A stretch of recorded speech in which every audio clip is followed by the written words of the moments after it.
Okay, guys, so at this point you should have already finished your, what day is it? Thursday? Yeah, Thursday bell work.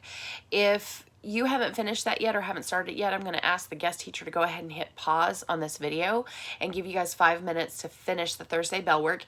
If you do not have a copy or you have lost your copy, I have a few extra copies. Back at the back of my room, you'll see the hanging file folder, and above it, it says absent work, even if you weren't absent. And on Monday, you'll see a Monday folder, and that's where you'll find the week 4 bell work. So you want to grab that because it is due tomorrow. We're going to go over it together through video. So if you haven't already finished it, guest teacher, please go ahead and hit pause and give my students 5 minutes to finish their bell work.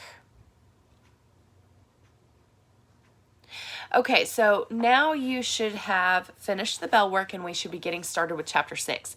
So chapter 6 starts on page 52. And there are two big things I want you to watch for.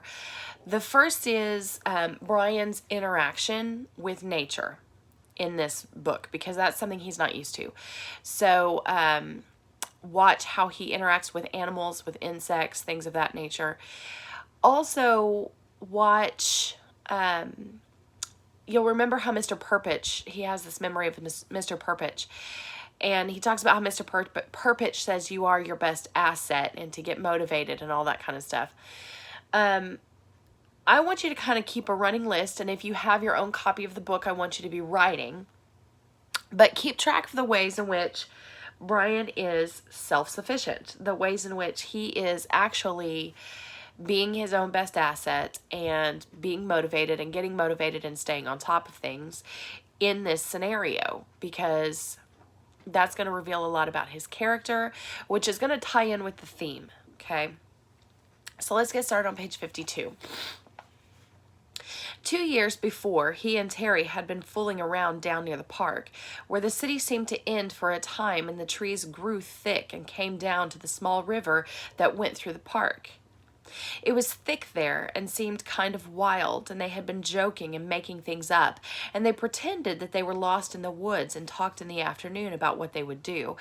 Of course, they figured they'd have all sorts of goodies like a gun and a knife and a fishing gear and matches, so they could hunt and fish and have a fire.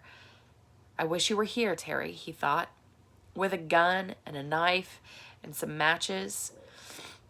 In the park that time, they had decided the best shelter was a lean-to, and Brian set out now to make one.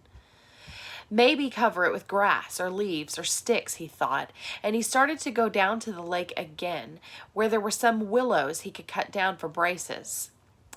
But it struck him that he ought to find a good place for the lean-to, and so he decided to look around first.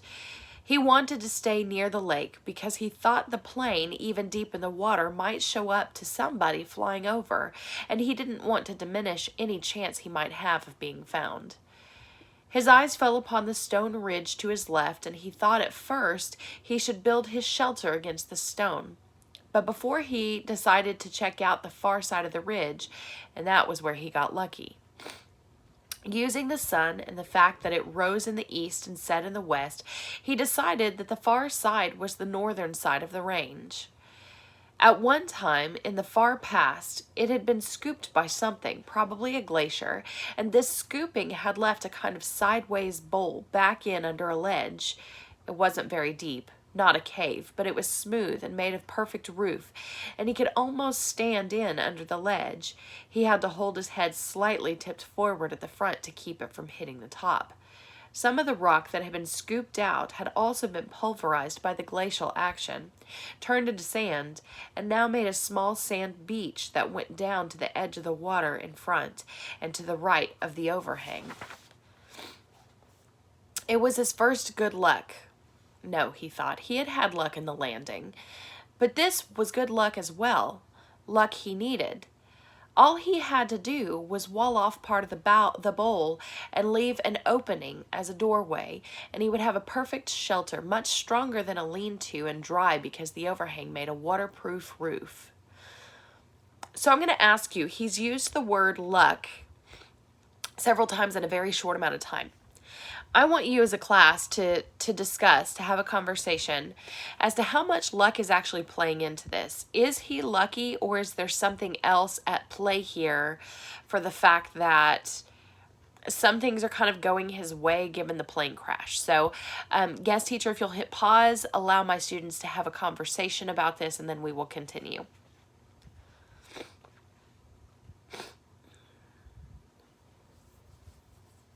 Okay. So that's an open to opinion question.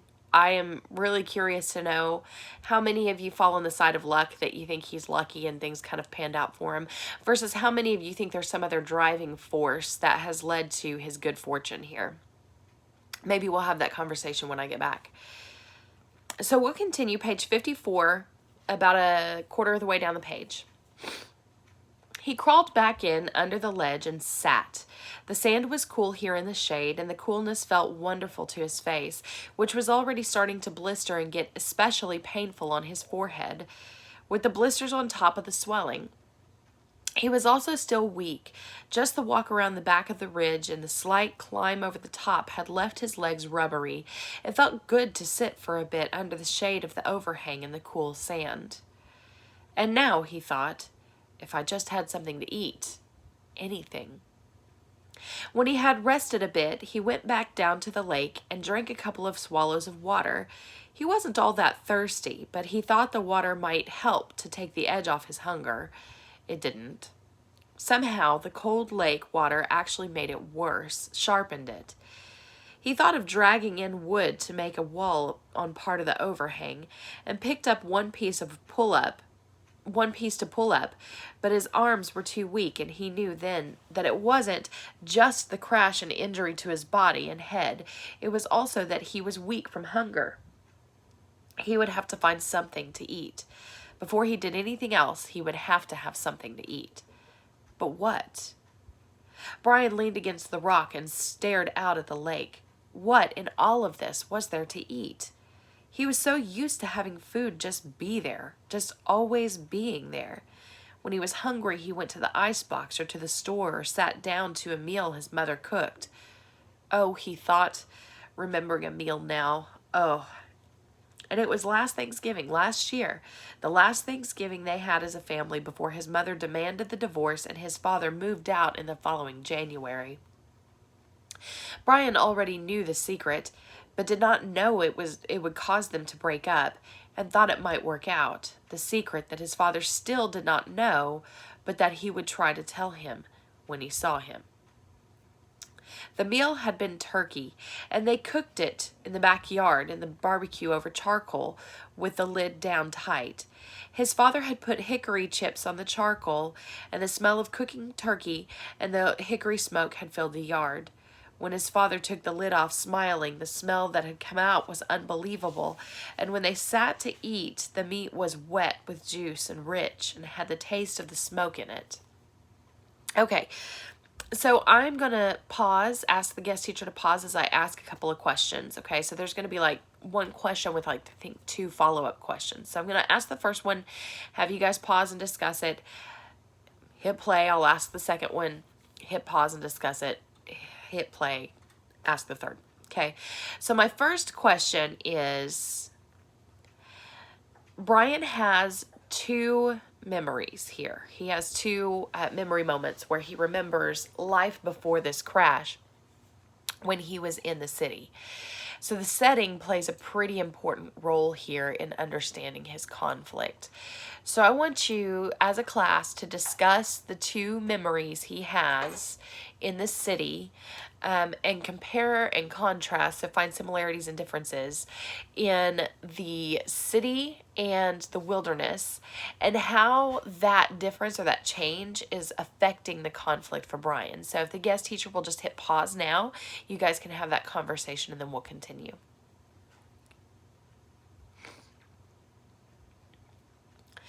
Okay, so my next question is a follow-up question to that.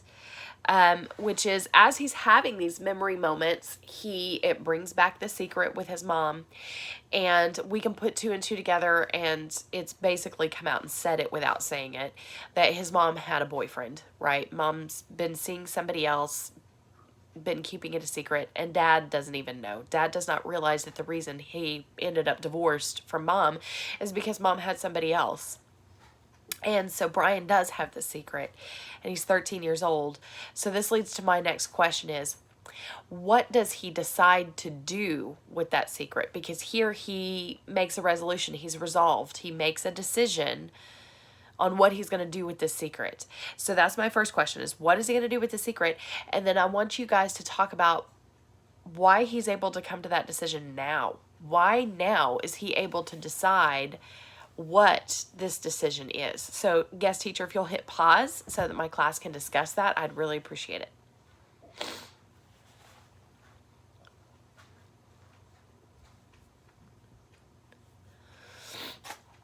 Okay, so this brings me to my third, not really question, but point.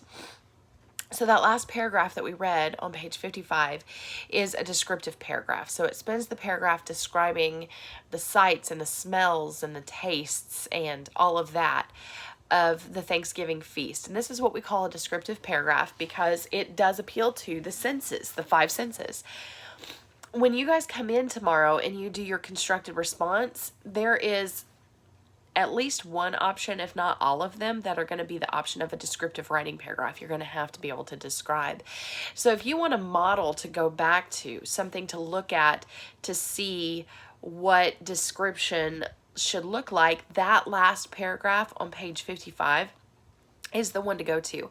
So I'm going to ask you guys as a class to tell me, or to tell each other, what sensory details are used in that paragraph. So what senses are appealed to and with what detail. So guest teacher, if you'll hit pause so that they can discuss that.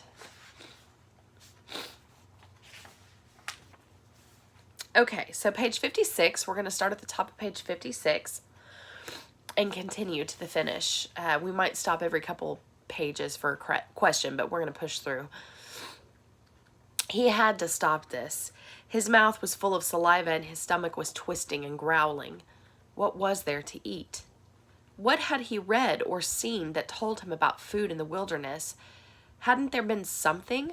A show, yes, a show on television about Air Force pilots and some kind of course they took, a survival course. All right. He had the show coming into his thoughts now. The pilots had to live in the desert. They put them in the desert down in Arizona or someplace, and they had to live for a week. They had to find food and water for a week. For water, they had made a sheet of plastic into a dew-gathering device, and for food, they ate lizards.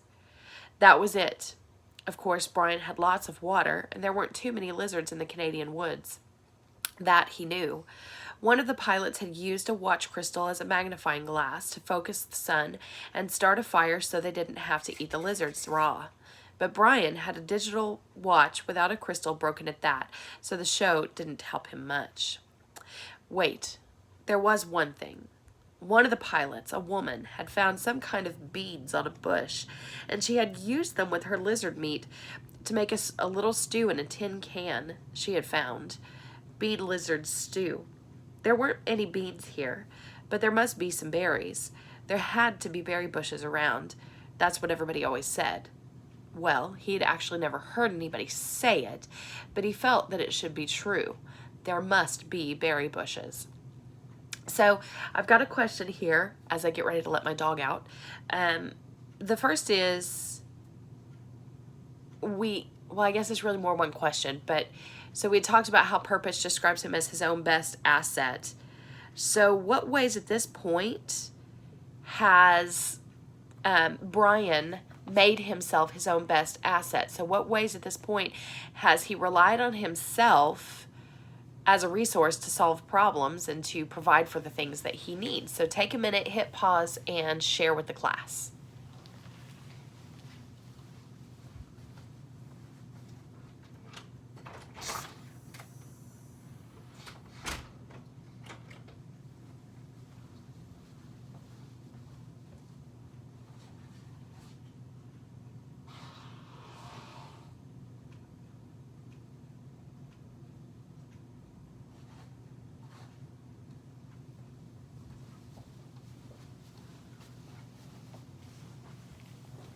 Okay. Sorry. So, let's continue, page 57, starting with he stood. He stood and moved out into the sand and looked up at the sun. It was still high. He didn't know what time it must be. At home, it would be 1 or 2 if the sun were that high. At home, at 1 or 2, his mother would be putting away the lunch dishes and getting ready for her exercise class. No, that would have been yesterday. Today, she would be going to see him. Today was Thursday, and she always went to see him on Thursdays. Wednesday was the exercise class, and Thursdays she went to see him. Hot little jets of hate worked into his thoughts, pushed once, moved back. If his mother hadn't begun to see him and forced the divorce, Brian wouldn't be here now. He shook his head. Had to stop that kind of thinking. The sun was still high, and that meant that he had some time before darkness to find berries. He didn't want to be away from his, he almost thought of it as home, shelter when it came to be dark. He didn't want to be anywhere in the woods when it came to be dark, and he didn't want to get lost, which was a real problem. All he knew in the world was the lake in front of him, and the hill at his back, and the ridge. If he lost sight of them, there was really a good chance that he would get turned around and not find his way back. So he had to look for berry bushes, but keep the lake or the rock ridge in sight at all times. He looked up the lake shore to the north. For a good distance, perhaps 200 yards, it was fairly clear.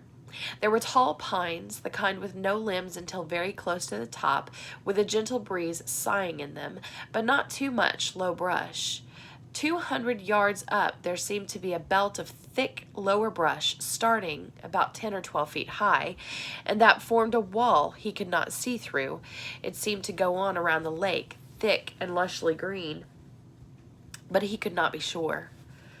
If there were berries, they would be in that brush, he felt, and as long as he stayed close to the lake so he could keep the water on his right and know that it was there, he wouldn't get lost. When he was done or found berries, he thought, he would just turn around so the water was on his left and walk back until he came to the ridge and his shelter. Simple. Keep it simple. I am Brian Robeson. I have been in a plane crash. I am going to find some food. I am going to find some berries. So this is the point where you're going to see him interact with animals, okay? So I want you to watch how he interacts with or behaves or reacts to, and how other animals react to him, including insects, okay? He walked slowly, still a bit pained in his joints and weak from hunger. Up along the side of the lake, the trees were full of birds singing ahead of him in the sun. Some he knew, some he didn't. He saw a robin and some kind of sparrows, and a flock of reddish-orange birds with thick beak. 20 or 30 of them were sitting in one of the pines. They made much noise and flew away ahead of him when they walked under the tree. He watched them fly, their color a bright slash in solid green, and then this way he found the berries. The birds landed in some taller willow type of undergrowth with the wide leaves and started jumping and making noise. At first, he was too far away to see what they were doing, but their color drew him, and he moved toward them, keeping the lake in sight on his right. And when he got closer, he saw that they were eating the berries. He could not believe it was that easy. It was as if the birds had taken him right to the berries. The slender branches went up about 20 feet and were heavy, drooping with clusters of bright red berries. They were half as big as grapes, but hung in branches much like grapes, and when Brian saw them glistening red in the sunlight, he almost yelled. His pace quickened, and he was in them in moments, scattering the birds, grabbing branches, stripping them to fill his mouth with berries. He almost spit them out. It wasn't that they were bitter so much as they had lacked any sweetness, had a tart flavor that left his mouth dry feeling, and they were like cherries in that they had large pits which made them hard to chew. But there was such a hunger on him, such an emptiness, that he could not stop and kept stripping branches and eating berries by the handful, grabbing and jamming them into his mouth and swallowing them, pits and all. He could not stop, and when at last his stomach was full, he was still hungry. 2 days without food must have shrunken his stomach, but the drive of hunger was still there. Thinking of the birds and how they would come back into the berries when he left, he made a carrying pouch of his torn windbreaker and kept picking. Finally, when he judged he had close to 4 pounds in the jacket, he stopped and went back to his camp by the ridge. Now, he thought, now I have some food and I can do something about fixing this place up. He glanced at the sun and saw he had some time before dark. If only I had matches, he thought, looking ruefully at the beach and lakeside. There was driftwood everywhere, not to mention dead and dry wood all over the hill and dead dry branches hanging from every tree. All firewood and no matches. How did they used to do it, he thought, rub 2 sticks together? He tucked the berries in the pouch back in under the overhang in the cool shade and found a couple of sticks. After 10 minutes of rubbing, he felt the sticks, and they were almost cool to the touch. Not that, he thought. They didn't do fire that way. He threw the sticks down in disgust, so no fire.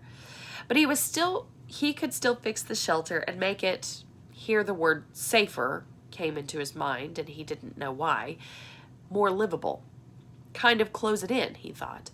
I'll close it in a bit. He started dragging sticks up from the lake and pulling long dead branches down from the hill, never getting out of sight of the water and the ridge. With these, he interlaced and wove a wall across the opening of the front of the rock. It took over 2 hours, and he had to stop several times because he still felt a bit weak, and once because he felt a strange new twinge in his stomach, a tightening, rolling. Too many berries, he thought. I ate too many of them. But it was gone soon, and he kept working until the entire front of the overhang was covered, save for a small opening at the right end nearest the lake. The doorway was about 3 feet, and when he went in, he found himself in a room almost 15 feet long and 8 to 10 feet deep, with the rock wall sloping down at the rear. Good, he said, nodding. Good. Outside, the sun was going down. Finally, and in the initial coolness, the mosquitoes came out again and clouded in on him. They were thick, terrible, if not quite as bad as in the morning, and he kept brushing them off his arms until he couldn't stand it, and then dumped the berries and put the torn windbreaker on. At least the sleeves covered his arms. Wrapped in the jacket, with darkness coming down fast now, he crawled back in under the rock and huddled and tried to sleep. He was deeply tired and still aching some, but sleep was slow coming and did not finally settle in until the evening cool turned to night cool and the mosquitoes slowed. Then, at last, with his stomach turning on the berries, Brian went to sleep. Okay. So before we do the close reading passage, I'm going to ask you a question, and I'm going to ask the guest teacher to hit pause for you guys to discuss it. So the first was, I told you to watch out for the ways in which Brian interacts with or responds to other animals and insects, and for that matter, how they interact, react, and respond to him. So I want the guest teacher to hit pause, and I want you guys to discuss as a class the 2 different insects/animals that he bumps into and how they relate to each other. So go ahead and hit pause now. Okay, so hopefully the conclusion that you came to is, one, you see the mosquitoes as a threat, not necessarily completely to his life, although certainly they could be carrying diseases and such, but a threat to his comfort, right? And for that matter, they're taking his blood when he's already weak, and they're parasites. That's what they do. They take. And so they're in their own way, even though it's minimal, a threat. And they are creating more challenges, more conflicts, more discomfort, and they're just another problem that he has to solve. The relationship with the birds is a little more complex, and I hope that you guys caught that. The first was, he talks about how it's almost as if the birds led him to the berries. So in that way, you almost want to argue that they're an ally, right? That they intentionally led him to the berries to help him survive. But it's really not that simple, because he had to shoo them away, right? Because they were going to eat the berries. They need the same food that he needs, and the food is in limited supply. So he has to go in and he has to shoo them away so that he can get the food. And not only that, but he ends up stockpiling like 4 pounds of these berries in his jacket, because he knows the birds are going to come back, and he knows that they'll likely eat it all, which means they are a threat to his food source, their competition, right? And so I hope that you guys caught on to that. And if not, I just helped you catch onto it. The next question I want to ask, that I want you guys to kind of stop and discuss, is, now that we've gotten to the end of the chapter, what are the ways that Brian is an asset for himself? So what are the ways in which Brian provides for himself and is self-sufficient? So if you'll just hit pause and kind of come up with a class list, so to speak, of the 4 or 5 things that he does in this chapter to be his own best asset.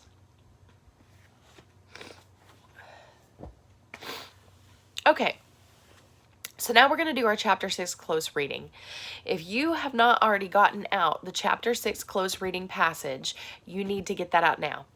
You should already have it. You got it yesterday with the guest teacher. You had the chapter 5 on one page that you did yesterday in class. Now we're going to do chapter 6. So get that out. You will need a copy of Hatchet, and you will need a highlighter and a pen or a pencil. Okay, so get all of those things out. We are going to start like we always start with these close reading passages, which is looking at the questions. We always want to preview the questions to know what we're going to be asked before we go back and find the information. Okay, so the first question is asking us about the conflict that Brian has in paragraph 1. Notice that it specifies paragraph 1. Your answer needs to come only from paragraph 1. Now, I understand we've read half the book at this point, so we're going to want to naturally pull our answer from things that we remember, but it's wanting you to go back to only paragraph 1 for that answer, okay? Number 2 says which words from the story show the resolution in paragraph 1. So whatever we identified as the conflict or the problem in question number 1, he comes to a resolution in this same excerpt. He finds a way to solve the problem in this same passage.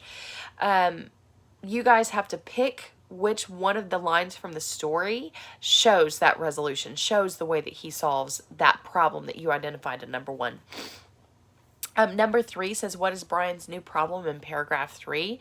So when we get to paragraph 3, he's resolved one problem. Now we have another one that's popped up. And then number 4 says, how do you predict Brian will resolve the problem in paragraph 3? So that prediction, there's not a right or wrong answer, but your answer should make sense because you need to pull off of what we know about Brian. Like, we've analyzed his character pretty in depth, and we should probably understand him pretty well at this point, and we should be pulling on those traits, those character traits that we've used to describe him in order to come up with our prediction. Does our prediction sound like something Brian would actually do? Does it sound like how he's been responding to the problems and conflicts he's been facing? So, in order to do this exercise, we actually have to read the passage, right? I understand we've already read it once, but that's the idea of close reading, is that you read it 2 or 3 times. So let's look back, and remember, we're looking for the conflict and how it's resolved in paragraph 1, okay? He could not stop, and when at last his stomach was full, he was still hungry. 2 days without food must have shrunken his stomach, but the drive of hunger was still there. Thinking of the birds and how they would come back into the berries when he left, he made a carrying pouch of his torn windbreaker and kept picking. Finally, when he judged he had close to 4 pounds in the jacket, he stopped and went back to his camp by the ridge. So, just based off that one paragraph, that part that I just read, what is the conflict that Brian is facing? Is it A, he's hungry and needs to get food when the birds are not there? B, his windbreaker is torn.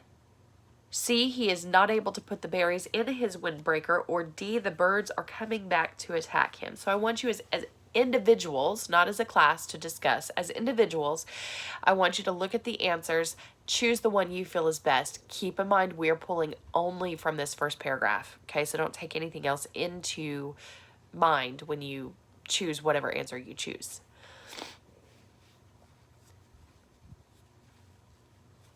Okay. I'm going to give you about 5 seconds to finalize your answer.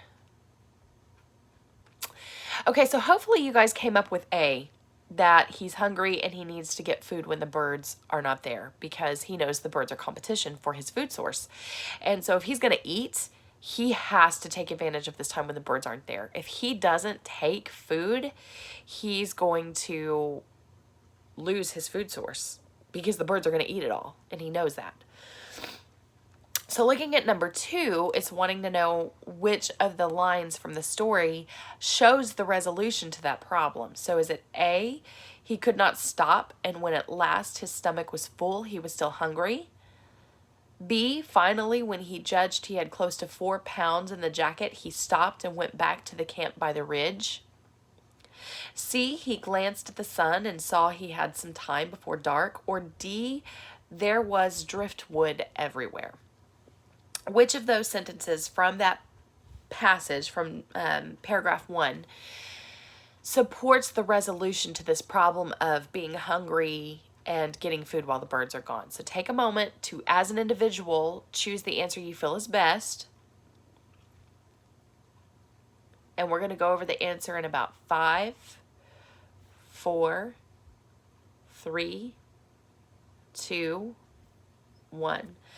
Hopefully you found that the answer is B, because if the problem is that he's hungry and he needs to get the food while the bird is gone, then you want to choose the quote that shows him gathering the food while the birds are gone so that he has a stockpile, and that would be B, the fact that he gathers about 4 pounds of berries into his windbreaker, his jacket.